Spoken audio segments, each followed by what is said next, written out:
get some analysis now from Joe Siracusa in Melbourne, Australia. He's an author and professor of security and diplomacy at Curtin University. Prof, always good to have you on the program.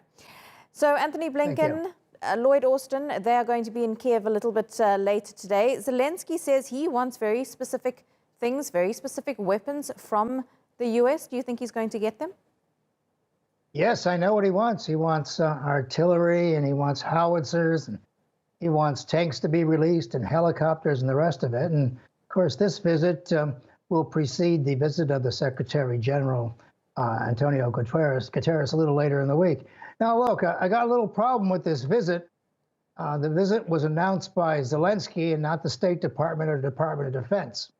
I think announcing a visit of the fourth and fifth in line to the American presidency, these are members of the cabinet, without it being announced in Washington first, it really comes down to reckless, almost criminal negligence. I mean, I don't think it should have been done that way, because these guys, you know, they're open for anything. You know, anybody can take a shot at them. I mean, when presidents and their representatives go to war zones, in the past in Vietnam and in Afghanistan and Iraq and other places, it's unannounced. So you don't give your enemy time to think about this. But for Zelenskyy to turn this into a political circus, I think is a mistake. He shouldn't have done that. And they shouldn't have agreed to it. I mean, you don't tell your enemies when you're showing up. And he wants from these guys military, and then the UN's coming in a couple of days, and they're looking for some kind of way out of this, looking for a ceasefire. So Zelensky's going to have a difficult week. He's waging war on the one hand, and he should be waging peace or negotiations on the other. So he's a little mixed up there. So I think it's a little misguided to announce the arrival of these folks this way. And Joe, the last time he actually had a face-to-face meeting with the US official was, I believe, on the 19th of February with Vice President Kamala Harris. But there does seem to be this massive diplomatic push in the next week. As you mentioned, Guterres is first coming to Turkey, then he's going to Russia, then Ukraine, all in the matter of about 4 or 5 days.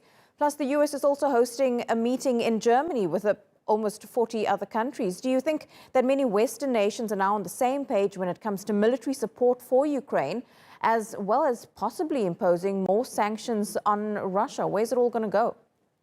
Well, I think a lot of the nations in Europe are doing a balancing act. They want to support Ukraine because they were invaded by another sovereign power who happens to be on the UN Security Council.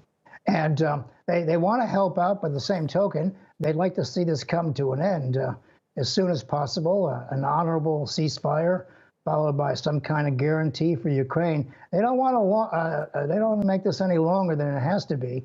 So I think their policy is a little more nuanced than everybody jumping on side. And of course, we've had elections in Hungary and other places that are, you know, a little cozier to Russia than others, same way with Serbia. So, you know, having 27 European nations involved in a conflict doesn't mean they're all going to be on the same page at the same time. They're all going to have very different interests. And I'm sure they'd like to see this end because, you know, what do we have now? 5 million refugees into the European Union and other places. And we've got probably 2 million more coming, and millions of people displaced. And Ukraine is suffering these terrible casualties, which someone's going to have to take care of. And finally, who's going to rebuild the place? The Russians aren't going to be rebuilding the cities they're destroying. So there's going to be a big effort there. But I don't think the Europeans are exactly on the same page. From my study of Europe, it took them a long time to get to the European Union. Then after the Cold War, they weren't sure what they were supposed to do. And right now, you know, they're trying to rally around the Ukrainian flag, but they'd like to see it end sooner rather than later. And I'm sure they're certainly not the only ones who would like to see it end sooner rather than later. Joe Siracusa, thank you for your analysis. Thank you.